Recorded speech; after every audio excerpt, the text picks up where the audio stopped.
Aujourd'hui, nous essayons le Piaggio MP3 500, la dernière génération de ce scooter à 3 roues, créé en 2006 et qui a évolué au cours des années pour arriver aujourd'hui à une cylindrée de 500 cm3. Pourquoi 3 roues? Pour plus de sécurité et de stabilité, nous allons le voir, mais ce n'est pas la seule raison de son succès. Il permet de rouler avec un simple permis auto depuis plus de 2 ans et une formation de 7 heures. Il s'en vend ainsi plus de 10 000 tous les ans, au point que maintenant, beaucoup de constructeurs vont arriver sur ce marché. Adiva, Quadro, Vectrix, Peugeot et certainement Yamaha. Piaggio ne sera donc plus seul sur ce marché qu'il a créé.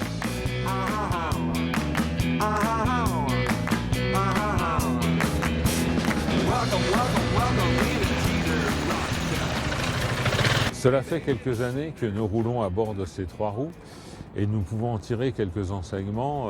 On a même fait un voyage un jour jusqu'à Marseille avec un 400 LT et on a constaté que le niveau de confort de ce véhicule était assez exceptionnel parce que ces roues ne sont pas alignées et donc on ne subit pas non plus les chocs du revêtement, mais également les turbulences liées au dépassement des camions entre autres. Bon, c'est un véhicule qui est très agréable sur autoroute parce qu'il a une vitesse de croisière de 130 km/h sans problème et des bonnes reprises et des bonnes accélérations.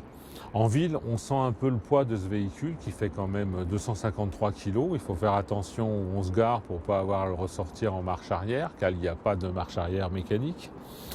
Les remontées de fil se font assez facilement parce qu'il n'est pas plus large qu'un 2 roues traditionnel. On a un peu plus de mal pour les changements de fil du fait du rayon de braquage un peu plus important. Nous allons parler du moteur. C'est un bloc 4 temps à refroidissement liquide de 493 cm3 qui offre 40 chevaux, soit 6 de plus que le 400 cm3 précédent. C'est surtout en couple qu'il est intéressant car il a 23% de plus à ce niveau et offre donc des accélérations et des reprises nettement meilleures. Au niveau de la consommation, on a un gain assez important puisqu'il consomme même moins que le 400 de l'ordre de 1 demi-litre. Au démarrage, on apprécie son accélération inférieure à 7 secondes au 0-100 mètres départ arrêté.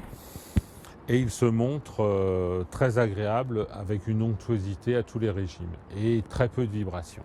Le poste de pilotage de ce MP3 est très complet. L'instrumentation au guidon permet d'afficher la température extérieure, les kilométrages partiels et l'autonomie. Au guidon, on trouve les feux de détresse, le coupe-contact et donc le roll-lock, qui est un système qui permet de bloquer l'inclinaison du scooter en stationnement. Il se débloque automatiquement dès que l'on réaccélère. Alors attention à ne pas s'arrêter trop incliné parce qu'on fait une petite embardée au démarrage. Bon, c'est une question d'habitude.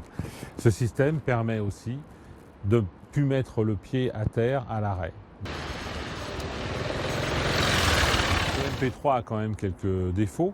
Personnellement, je n'aime pas trop la position de conduite qui est un peu avachie. Elle a d'ailleurs été revue sur le modèle Urban 300, qui est une version plus urbaine.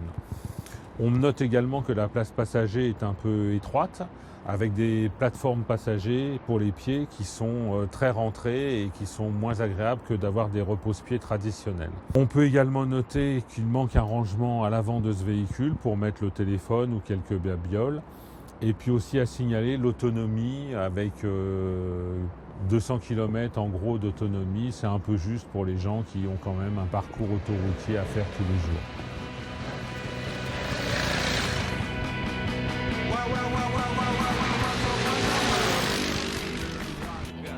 Le MP3 que nous avons essayé aujourd'hui est le 500 cm3 dans sa version business. Le véhicule le plus cher de la gamme Piaggio MP3, puisqu'on atteint à peu près les 9 000 €.